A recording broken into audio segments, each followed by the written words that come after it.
দর্শক স্বাগত নিউজ 24 চট্টগ্রাম প্রতিদিনে আপনাদের সাথে আছি আমি সোহাগ বক্স।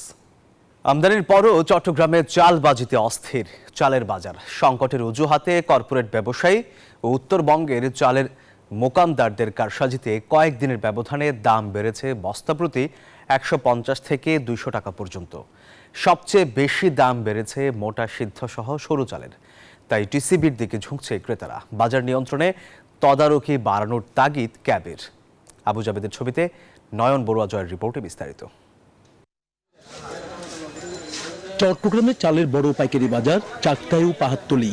চালের কোনো কমতি নেই, নানা নামে বস্তায় বস্তায় চাল আসছে বাজারে। তবে উত্তরবঙ্গের চালে ভরে গেছে বাজার, আমদানি চালও ঢুকেছে বাজারে। পাইকাররা বলছেন চাল ব্যবসা ও কর্পোরেটের দখলে যাওয়ায় কোনোভাবেই নিয়ন্ত্রণ আসছে না চালের দাম। কয়েকদিনের ব্যবধানে চালের দাম বেড়েছে বস্তা প্রতি 150 থেকে 200 টাকা পর্যন্ত। কর্পোরেট যেগুলা আছে বাংলাদেশের মধ্যে কোম্পানি আছে, ওগুলো আসার পর থেকে মোটামুটি চাউলের বাজারটা একটু অস্থিতিশীল। সারা বছর যাতে ওনারা বিক্রি করতে পারে ওই হিসাবে একটা টার্গেট নিয়ে ওনারা মার্কেটে নামে। চাল পাইকাররা বলছেন উত্তরবঙ্গের চালের উপর অনেকটা নির্ভর চট্টগ্রাম। এই সুযোগে চাল মোকামদারদের চালবাজিতে হু হু করে বাড়ছে চালের দাম। ব্যবসায়ীরা বলছেন ধানের দাম বাড়ায় বেড়েছে চালের দাম। কর্পোরেট গ্রুপ যারা আগে মনে করেন অন্য ইন্ডাস্ট্রি করতো, তারা চাউলের ভিতরে আছে, তো তারা চাউলের ভিতরে থাকলে চাউলটা তাদের হাতে নিয়ন্ত্রণে চলে গেছে। ক্রেতারা বলছেন 1 কেজি চাল কিনতে লাগে 65 থেকে 80 টাকা। আরো ভালো মানের নিতে গেলেই 90 টাকার নিচে নেই বাজারে। কাটারি চাল লই গেছি 3500 টাকা বস্তা, আজকে বলতেছে যে 4100 টাকা। সামনের চালগুলো মনে করেন 2200 টাকা দিয়ে নিছি, এখন বর্তমানে মনে করেন 3000 টাকা 250 টাকা এরকম 2500 টাকা হয়ে যেতেছে। চালের বাজার নিয়ন্ত্রণে প্রশাসনকে আরো কঠোর হওয়ার পরামর্শ ক্যাব প্রতিনিধিদের। ব্যবসায়ীরা যে অভিযোগটি করছেন কর্পোরেট গ্রুপ চালের বাজারে ধান চালের বাজারে অস্থিরতা তৈরি করছে, সেই বিষয়টি ঠেকানোর জন্য মজুদ যে আইন ধান চালের সেগুলা কোনো জায়গায় ঘাটতি আছে কিনা, অথবা যদি ঘাটতি না থাকে সেটা যেন মাঠ পর্যায়ে কঠোরভাবে প্রয়োগ হয়। এই দিকে বাজারে চালের দাম বেশি হওয়ায় টিসিবির 30 টাকা কেজিতে বিক্রি করা চালের দিকে ঝুঁকছে নিম্ন মধ্য আয়ের মানুষরা। নয়ন বড়ুয়া জয়, নিউজ 24 চট্টগ্রাম। চালের বাজার অস্থির করছে কর্পোরেট প্রতিষ্ঠান, এমন অভিযোগ করছেন কৃষক মিলাররা। রয়েছে ধান চাল সংগ্রহ অভিযান সফল হওয়া নিয়ে শঙ্কাও। দর্শক, এ নিয়ে আরো বিস্তারিত জানাতে চট্টগ্রাম থেকে যুক্ত হচ্ছেন সহকর্মী নয়ন বড়ুয়া জয়। জয়, বাজারে চালের দাম বাড়ার কারণ কি বলছেন বাজার সংশ্লিষ্টরা?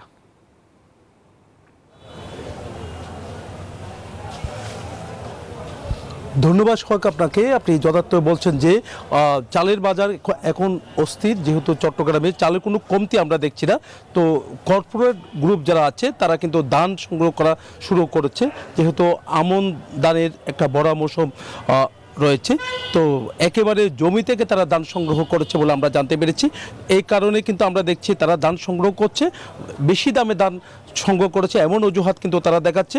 তার কারণে উত্তরবঙ্গে যে যারা মোকামদার আছে তারাও কিন্তু অজুহাত দেখাচ্ছে, তো বেশি দামে ধান কিনছে, তার কারণে চালের দাম বেশি। কিন্তু আমরা যে চালগুলো দেখানোর চেষ্টা করছি, উত্তরবঙ্গ থেকে চট্টগ্রামে চাল সরবরাহ করা হয়, যেহেতু চট্টগ্রামের চালের চাহিদা মেটায় উত্তরবঙ্গ। তো যে চালগুলো আমরা দেখানোর চেষ্টা করছি এই চালগুলো কিন্তু গত মৌসুমের চাল। তো গত মৌসুমের চালের দাম দফায় দফায় যেভাবে বাড়া শুরু হয়েছে, তো নতুন চালও কিন্তু বাজারে আসতে শুরু করেছে। একই সাথে আমদানিকৃত চালও কিন্তু আমরা দেখছি বাজারে আছে। তো চালের কোনো কমতি নেই, তারা তবু কিন্তু দেখাচ্ছে চালের সংকটের কথা বলছেন। তো সংকটের কথা বলে চালের দাম কিন্তু অনেকটা বাড়িয়ে দিয়েছে। চালের দাম এমন বেড়েছে, তো 50 টাকার নিচে কোনো নিম্নমানের চাল কিন্তু আমরা দেখছি না। একেবারে মানহীন চাল, সেই চালের দামও কিন্তু 50 টাকা নিচে নেই। তো একেবারে সন্ন্যাসাধ্য, যেখানে গরিবের চাল নামে পরিচিত এই সন্ন্যাসাধ্যগুলো, এই চালও কিন্তু 55 থেকে 60 টাকা কেজিতে তারা বিক্রি করছে। যেখানে এই চালের দাম ছিল 40 থেকে 42 টাকা কেজি, এখন সে চালের দাম প্রায় 10 থেকে 12 টাকা 15 টাকা পর্যন্ত কেজিতে তারা বাড়িয়েছেন। একই সাথে সরু চালের দাম আবার বাড়তে শুরু করেছে। তো কয়েকদিন আগেও আরেক দফা বেড়েছে সরু চাল। তো এই কারণে যারা বাজার করতে এসছেন তারা কিন্তু দিশাহারা কথা আমাদেরকে জানিয়েছেন। তো বাজার মনিটরিং যদি একেবারে উত্তরবঙ্গ থেকে শুরু করে সারা দেশে যদি খুচরা এবং পাইকারি জায়গায় যদি করা যেত, তাহলে চালের দামটা কিছুটা কমতো। এই ছিল আমার এখানকার সর্বশেষ। ফিরে যাচ্ছি স্টুডিওতে সোহাগের কাছে। জয়, আপনাকে ধন্যবাদ। বৈষম্য বিরোধী ছাত্র আন্দোলনের কেন্দ্রীয় আহ্বায়ক হাসনাত আব্দুল্লাহ বলেছেন, আমলাতান্ত্রিক জটিলতার কারণ ও অজুহাত দেখিয়ে ছাত্র আন্দোলনে আহত ও নিহত শহীদ পরিবারকে কোনো সুযোগ সুবিধা দিচ্ছেন না সরকার। দুপুর 2টায় কুমিল্লায় বৈষম্য বিরোধী ছাত্র আন্দোলন ও জাতীয় নাগরিক কমিটির 7 দফা দাবি বাস্তবায়নে সাধারণ মানুষের সম্মতি এবং ঐক্যবদ্ধ হওয়ার লক্ষ্যে কুমিল্লায় লিফলেট বিতরণ শেষে এই কথা বলেন তিনি। এ সময় বর্তমান সরকারের কাছে জাতীয় নাগরিক কমিটি ও বৈষম্য বিরোধী ছাত্র আন্দোলনের 7 দফা বাস্তবায়ন করার আহ্বান জানান তিনি।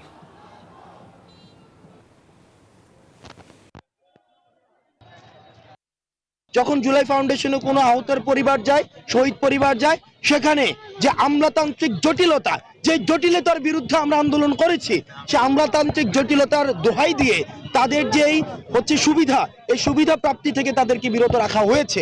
আমরা চাই এই আমলাতান্ত্রিক জটিলতার দোহাই আর যেন এই 24 পরবর্তী বাংলাদেশে আর না দেওয়া হয়।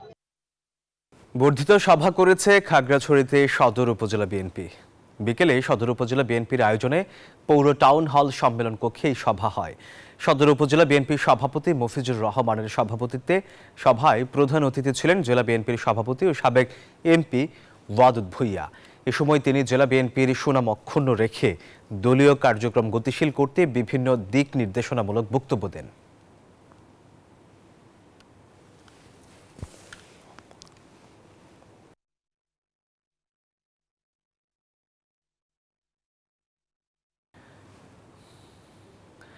বিএনপির ভারপ্রাপ্ত চেয়ারম্যান তারেক রহমানের নির্দেশনায় চট্টগ্রামে শীতার্ত মানুষের মাঝে কম্বল বিতরণ করেছে মহানগর বিএনপি। বুধবার দুপুরে 15 নং বাগমনিরাম ওয়ার্ডে শীতার্ত মানুষের মাঝে এসব কম্বল বিতরণ করা হয়। প্রধান অতিথি মহানগর বিএনপির সাবেক সাধারণ সম্পাদক আবুল হাশেম বক্কর বলেন, স্বাধীন বাংলাদেশে জনগণের প্রত্যাশা পূরণে অঙ্গীকারবদ্ধ বিএনপি। এ সময় সাবেক সদস্য রফিক সর্দার, সাবেক সাধারণ সম্পাদক একরামুল করিম, বিএনপির যুগ্ম আহ্বায়ক ইয়াসিন চৌধুরী লিটন সহ অনেকেই উপস্থিত ছিলেন।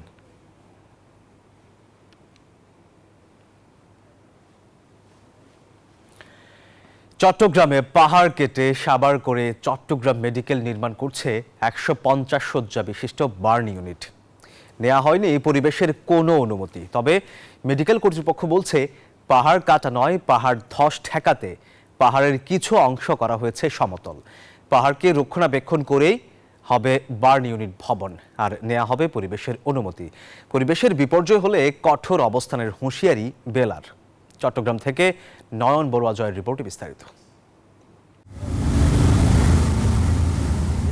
এইভাবে পাহাড় কাটছে চট্টগ্রাম মেডিকেল।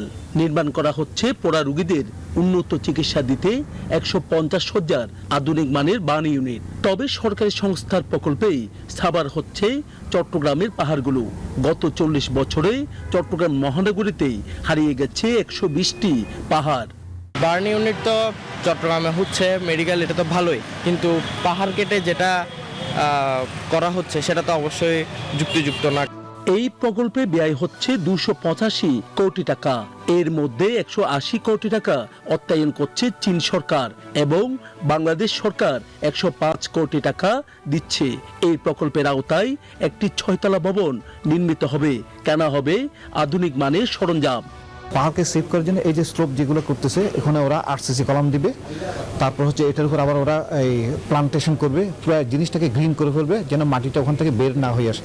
এইদিকে পাহাড় কাটার এখনো পরিবেশ অধিদপ্তরের অনুমতি পায়নি তারা, তাই পাহাড় কাটা এখন বন্ধ রেখেছে বললেন মেডিকেল পরিচালক। অ্যাপ্রুভ হয়ে গেলে আবার কাজ শুরু করার জন্য ইনশাল্লাহ এই কাজটা আগামী 2026 জুন মাসে প্রায় শেষ হবে বলে আমরা বিশ্বাস করি। পরিবেশ নিয়ে সবচেয়ে সোচ্চার ভূমিকা পালন করে বাংলাদেশ পরিবেশ আইনবিদ সমিতি বেলা। তারাই বলছেন পরিবেশ বিপর্যয়ের কথা। পাহাড়কে রক্ষা করে যেভাবে ওনাদের কাজটা আগিয়ে নেওয়া যায় সেভাবেই আগাবে, না হয় তো আমরা তো সবাই আছি, আমরা সবাই মিলেই চট্টগ্রামের পাহাড়কে রক্ষা করব। পরিবেশ অধিদপ্তর বলছে অনুমোদন না পাওয়া পর্যন্ত আর কাটা যাবে না পাহাড়। নয়ন বড়ুয়া জয়, নিউজ 24, চট্টগ্রাম। চট্টগ্রাম মহানগরীর অলি গলিতে ভাড়া বাড়িতে নিয়ম নীতির তোয়াক্কা না করে প্রতি বছর চালু হয় নতুন নতুন বেসরকারি কলেজ। অভিযোগ রয়েছে, লাভের আশায় সৃষ্টি হওয়া এই কলেজগুলো মুনাফা না পেলে কয়েক বছর না যেতেই বন্ধ হয়ে যায়, আর শিক্ষাকে বাণিজ্যিকীকরণ করার কারণে মাশুল দিতে হচ্ছে শিক্ষার্থীদেরকে। এদিকে শিক্ষাবিদরা বলছেন অনুমোদনের ক্ষেত্রে আরও সতর্ক হতে হবে, দিতে হবে শর্ত। দর্শক সহকর্মী আকরাম হোসেনের রিপোর্ট, ক্যামেরায় ছিলেন রতন দাস। ভবনের বাইরে সাইনবোর্ড টানানো থাকলেও ভেতরে কলেজের কোনো অস্তিত্ব নেই। কয়েকজন মিলে শুরু করেন স্কুল একটু ভালো করলেই তারাই আবার শুরু করেন কলেজের কার্যক্রম। গেল ১.৫ দশকে চট্টগ্রাম মহানগরীতে এমন ভাড়া বাড়িতে গজে ওঠা ১৪টি বেসরকারি কলেজ বন্ধ হয়ে গেছে, যার মাশুল দিতে হচ্ছে সাবেক শিক্ষার্থীদের। প্রাক্তন শিক্ষার্থীরা বলছেন শিক্ষাকে বাণিজ্যিকীকরণ করার কারণে কলেজগুলোর এই অবস্থা, যার খেসারত দিতে হচ্ছে শিক্ষার্থী ও তাদের অভিভাবকদের। এখন আমার মতো স্টুডেন্ট এই যে এরকম আইডেন্টিটি ক্রাইসিস আছে, 5 বছর পর্যন্ত কেউ আমাদেরকে জিজ্ঞেস করে যে আমরা কোন কলেজে পড়েছি, তখন আমরা এটার যে কোনো ফিজিক্যাল এভিডেন্স নেই, এটা কাগজে কলমে থেকে আছে। সো এর দায়ভার কে নিবে? সার্টিফিকেটে আছে আমি ওই কলেজেরই একজন শিক্ষার্থী। এখন আমি সেইটার যদি একটা স্থান খুঁজে না পাই, তাহলে আমার অনুভূতি অবশ্যই কোনোদিনও ভালো হবে না। চট্টগ্রাম শিক্ষা বোর্ডের কর্মকর্তারা বলছেন ভবিষ্যতে যাতে এমন না হয় তাই নতুন নীতিমালা করা হয়েছে। যদি কোনো প্রতিষ্ঠান থাকে আমাদেরকে জানালে আমরা কিন্তু সরাসরি ব্যবস্থা নিব, এবং ওই শিক্ষার্থীগুলো কিন্তু রেজিস্ট্রেশনের সুযোগ পাবে না এবং পরীক্ষায় বসারও সুযোগ পাবে না, ফর্ম পূরণ করারও সুযোগ পাবে না। শিক্ষাবিদরা বলছেন সংকট উত্তরণের জন্য বেসরকারি শিক্ষা প্রতিষ্ঠান বা কলেজকে শর্ত সাপেক্ষে অনুমোদন দিতে হবে। প্রাইভেট কলেজ এরকম এটা যদি প্রতিষ্ঠিত করার আগেই যারা কিনা এটা অনুমতি দিবেন, শিক্ষা মন্ত্রণালয়, শিক্ষা বোর্ড, তাদের উচিত হচ্ছে এখানে বেশ কিছু বিষয়ের দিকে নজর দেওয়া। দেশের শিক্ষাক্ষেত্রে নৈরাজ্য রোধে দ্রুত শিক্ষা কমিশন গঠনের মাধ্যমে শিক্ষা ব্যবস্থার সংস্কার জরুরি বলে অভিমত সংশ্লিষ্টদের। আকরাম হুসাইন, নিউজ 24, চট্টগ্রাম। সকল অযৌক্তিক কোটা বাতিল ও জুলাই আন্দোলনে হত্যাকারীদের বিচার সহ 9 দফা দাবিতে অনশনে বসেছেন চট্টগ্রাম বিশ্ববিদ্যালয়ের শিক্ষার্থীরা। বুধবার বিশ্ববিদ্যালয়ের প্রশাসনিক ভবনের সামনে শিক্ষার্থীরা অনশনে বসেন। এর আগে মঙ্গলবার 9 দফা দাবিতে 24 ঘন্টার সময়সীমা বেঁধে দেয় আন্দোলনকারীরা। দাবি আদায় না হলে কঠোর কর্মসূচির হুঁশিয়ারি দেন শিক্ষার্থীরা।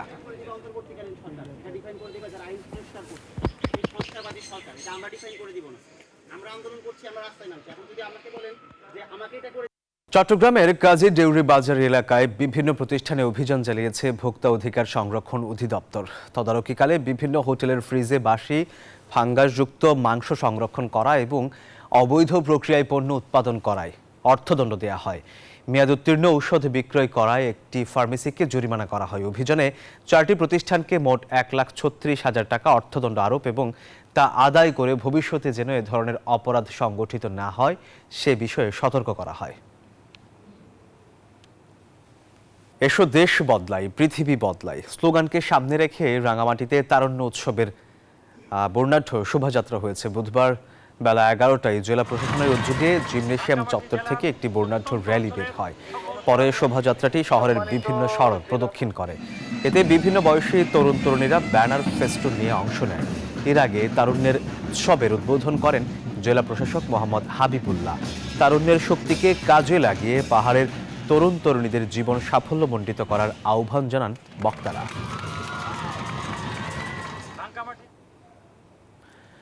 গলা কেটে নারীকে হত্যার রহস্য উদ্ঘাটন করে আলামত সহ আসামিকে গ্রেপ্তার করেছে পিবিআই।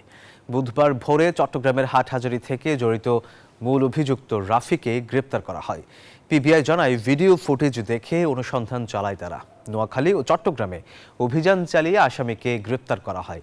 অভিযানে হত্যাকাণ্ডে ব্যবহৃত রক্তমাখা ছুরি, পরিহিত গায়ের শার্ট উদ্ধার ও জব্দ করেছে পিবিআই। এরপর যে দোকান থেকে ছুরিটি কেনা হয় সেটিও শনাক্ত করা হয়। 26 ডিসেম্বর ফেনী পৌরসভার সাবেক কাউন্সিলরের বাসায় ওই নারীকে গলা কেটে হত্যা করা হয়।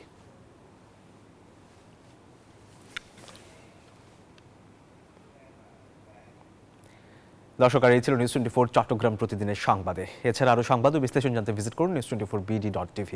ধন্যবাদ সবাইকে।